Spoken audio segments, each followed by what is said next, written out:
on the design conditions that they were given. The design conditions being the flow of the well, the capacity of the well, and the concentrations of the TCP and TCD in the raw water, and what the limitations would be on discharge from the filters into the system. 3 quotes were received, and each one of the manufacturers identified or split their quotes into 3 components. The first is the initial rental fee. All of them proposed a base fee, if you want to call it that, for the delivery of the filters, and in some cases, for carbon air, it included the first month's rental. To do an apples-to-apples evaluation, we assumed that you would have the filters in place for 12 months. That may be more, maybe less, but for a fair comparison, we assume 12-month rental. Each manufacturer also included a demobilization fee.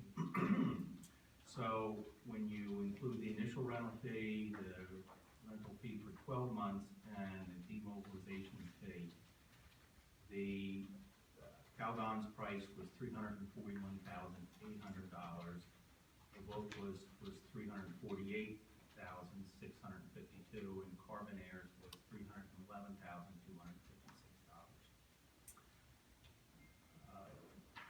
Carbon Air, well, let me back up a second. They were also asked to provide pay time for delivery of the equipment. Both Calgon and Evoqua indicated that they could have their filters on site within 4 weeks of purchase order or notice to proceed. Carbon Air was a little more vague as to the time frame, but their quote said 7 to 10 weeks. That was not a firm commitment. In addition, we asked these manufacturers if there was an option to buy out the equipment at the end of the rental period, because in some cases that may be advantageous to do. The end of the rental period could coincide with the installation of the permanent treatment facilities, and it could be advantageous to buy the equipment. And at that time, and Calgon was the only one that offered a purchase of the equipment. Their purchase price for buying the equipment at this time was $376,400. At the end of the rental period, they would deduct the initial rental fee of $170,000, which would bring the price down to $171,400. And then if you consider that you wouldn't have a demobilization fee, it drops the price down to $171,400 at the end of the rental period. So I think that's a really good deal. If the township wanted to consider that at the end of the rental period, it would be basically having brand new filters in your hand for $171,000. And Russ, do we know for sure that we'd be able to use those filters that we're renting and apply them to the permanent? Yeah, actually, Calgon's filters are sized more appropriately than the other 2 manufacturers. Calgon's filters meet our design criteria better than both Evoqua's and Carbon Air's. And Calgon only needs 2 filters compared to Evoqua's 4 filters, or probably Carbon Air's 4 filters as well. Carbon Air only quoted 3 filters, but in my evaluation, I found that that wasn't going to be adequate for your treatment needs. Our recommendation is Calgon, not only because they will sell you the equipment at the end of the rental period, but considering that they only have 2 filters, although they are larger filters, less site work would be involved. 2 filters versus 4 filters. There are going to be some additional costs associated with site preparation, concrete pad preparation, piping, interconnections to the existing plants, and so forth. So with 2 units, that would simplify the installation and I provided a picture of what these filters look like, and I could find a picture of 6 filters, but it would only be 2 of those filters. And they would be lifted off a tractor trailer with a crane onto concrete pads, set in place, piped, and connected to the existing water treatment plant, the discharge from the existing water treatment plant. Also passed out a little aerial photo, and the blue rectangle is the approximate dimensions of the 2 tanks. If you went with the Calgon alternative. If you went with either a Lopa or Carbonair, it would roughly be double that blue rectangle space. And as you can see, there wouldn't be enough room in front of the water treatment plant to locate all 4 tanks. So we'd have to find another location either behind the plant or further out, away from the plant towards Church Street. And that wouldn't necessitate additional piping and costing to hook the plant filters up to the existing plant. Again, as it relates to the transition from the interim treatment to the permanent treatment, location of the permanent treatment in relation to where the temporary treatment or the interim treatment is going to be. Scott, I don't know where the location of the permanent plant is going to be yet. It depends on land use permits, depends on the location of the floodplain, and we haven't got a decision yet from DEP on exactly where the floodplain will end up being, if there is one at all. I'm not sure if everybody's aware, but there is a little stream or drainage ditch alongside the water treatment plant, and actually runs all the way down the access road to North Church Street. And DEP must make a determination as to whether that's in the floodplain, and that will dictate where we can install the permanent. How far off the floodplain do we have to be? Well, you really can't be in the floodplain. There's a requirement that Is there a buffer between? there is a no net fill requirement when you're in the floodplain, meaning that you can't fill a 100 square foot area. You can't take a 100 square foot area out of the floodplain without making up for it someplace else. Kind of like creating wetlands. If you fill wetlands, then in some cases you're allowed to create it, and I'm not. Right, but is there a buffer between the flood, between the zone? In other words, are you allowed within 175 feet, 100 feet, or can you go right up next to? You cannot go right up to it. There is a buffer. And there's also a requirement, if you're in the 100-year floodplain, if you're in the 500-year floodplain, you have to be at a certain elevation, typically 1 foot above the 100-year floodplain. So that would dictate what your first floor elevation of the equipment would be as well. Would it be safe to bet, or safe to say that since the building is where it's located, that that's, or should I not go there? Now, because it was built so long ago, built in the early 60s, that you can't really use that as a guideline for it. This is an unstudied stream, meaning that DEP on their mapping shows a floodplain which actually encompasses the entire water treatment plant. Goes all the way down to North Church Street and then on the other side of North Church Street. But that's just a rough outline of the floodplain, and it hasn't been studied. You actually have to do cross sections of the stream, 500 feet upstream and 500 feet downstream of your property, do some calculations, hydrologic calculations to determine the extent of the floodplain. So this is part of the, for the time frame for the permanent solution, that's why that was out 18 months to. Correct. And what we're doing with the temporary treatment is just that, temporary, and it can be removed if there are floodplain issues and time comes when you get around to building a permanent treatment plant. So Russ, we talked about Calgon having a 4-week delivery period from receipt of a purchase order. So council, what we'd be looking at is, at the next council meeting, if council does authorize the contract. Then very first thing next morning, a purchase order will be sent to them 4 weeks from that date, I guess is when we should expect delivery. Is some other subsequent work for us that needs to be done, as you explained. We think we should be able to get that done before the delivery of the units. Is that correct? Right. And so assuming that work gets done 4 weeks from the next meeting, we have the equipment. How long before it takes to get installed? Do you have any idea yet?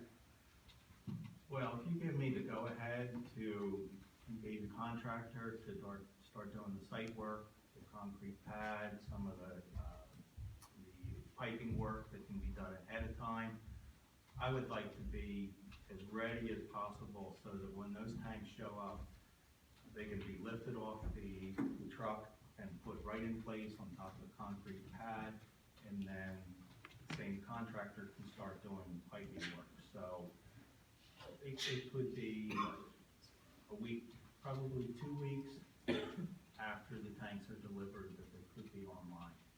And then once they're online, do you know what the process is in terms of, you get them through the system? Obviously, we want to make sure everything's working.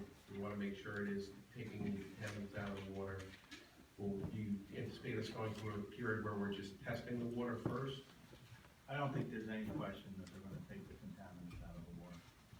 They're going to easily remove everything down to the non-detect level. The tanks come empty. You'll have a separate truck that comes in with the carbon. They use an air compressor and blow the carbon into the tanks. The tanks have to be disinfected before they can be used, and you have to test to make sure that there is no bacteria in the tank. I think we'll be able to put those on almost immediately.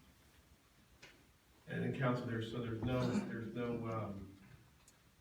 anticipation that we will turn those wells back on until everything is online with the temporary treatment ready to go. So we will be using New Jersey American water until that time has come. Mr. Michelle apologizes for his absence today. He had a mandatory parents meeting for his son's soccer team, but he did say that he would make whatever amendments to the proposed utility budget that was necessary to cover the cost of the whatever needs to be done between now and then. However, he didn't feel that we would need to just yet make an amendment in terms of the purchase of the water, because as we've discussed, we buy 327 million gallons anyway, and it's very conceivable that if we're up and running in the 2-month time frame Russ just discussed, there may be a time later on in the year that we aren't using New Jersey American water when we normally would be, assuming that the interim treatment is working properly. So this, from a water purchasing standpoint, may have no impact on the budget at all. Russ, I just wanted to back up to one quick thing. When we go to put them back online, we will have to do testing to make sure that we are on the tax. Well, it would be prudent.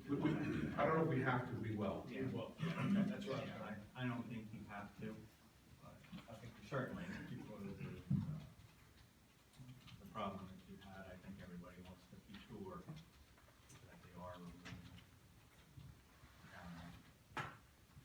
Russ, do we know, given the soil conditions out there, the lengthy stream, the lengthy wetlands area, do we know what the soil condition is geotechnically, and what do these things weigh?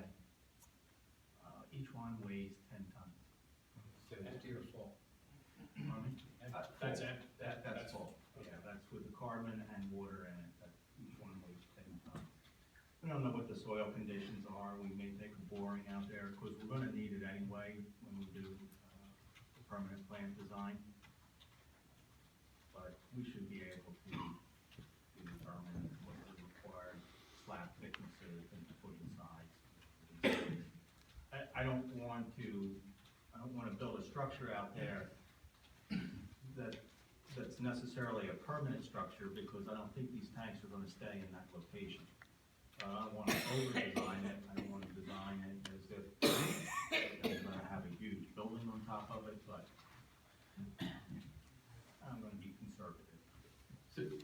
does it sound like then, once we get to the point where we're transitioning from the interim treatment to the permanent treatment, there may be a window that we have to switch back to New Jersey American Water to make that? Yeah, I think so. Russ, do you know the cost that it might be to construct the site and get it ready and then to possibly have to relocate it? I don't have an estimate of that yet. I've been waiting to see what the council's decision was, and once I know that I'm going to move forward with this, then I'll get a contractor or a couple contractors to start getting quotes.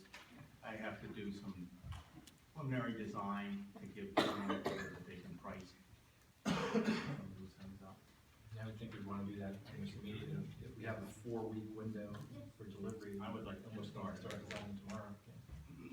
And then, do you know of any downside to the Calgon system? And do we know of any other places that are currently using it? And have we checked with them to see how they like it, how it's working for them? I haven't checked with any, but Calgon is the biggest carbon manufacturer, the biggest manufacturer of filter vessels like this by far. Most companies quite a few companies that make pressure vessels like this, filter tanks like this, they have to buy the carbon from Calgon. So they're usually at a disadvantage when they have to bid a job against Calgon. But I can tell you right down in Merchantville or Pennsauken, there's a Calgon plant down there. They aren't removing TCP, they're removing PFCs.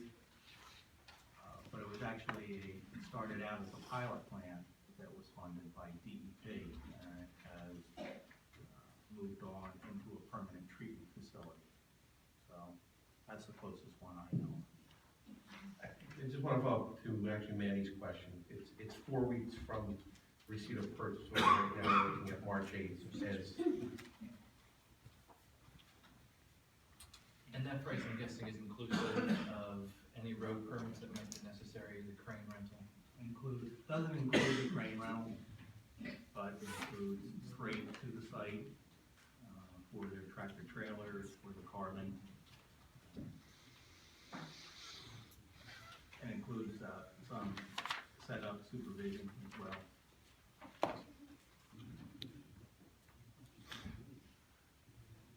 Any maintenance costs throughout that 12-month period that we may be using? I don't believe so. You know, they're pretty self-sufficient. You know, the water goes in, the water comes out, and eventually the carbon will absorb all the TCP or TCE that it can absorb, but I don't anticipate this happening within at least this 12-month rental period. It would be after that. And then it'll need to be replaced. Is that what happens? They come? And they actually take the carbon back and reprocess it and then sell it again.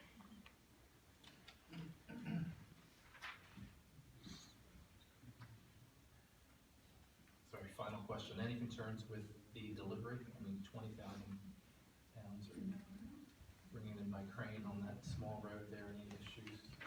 No.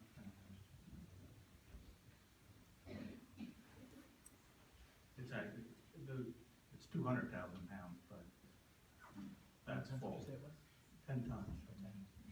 But that's full with the water and the carbon, so the tanks empty are much lighter. Okay, at this point, I'm gonna just ask, there's open floor for public questions for Russ. Come up to the microphone, state your name, your address.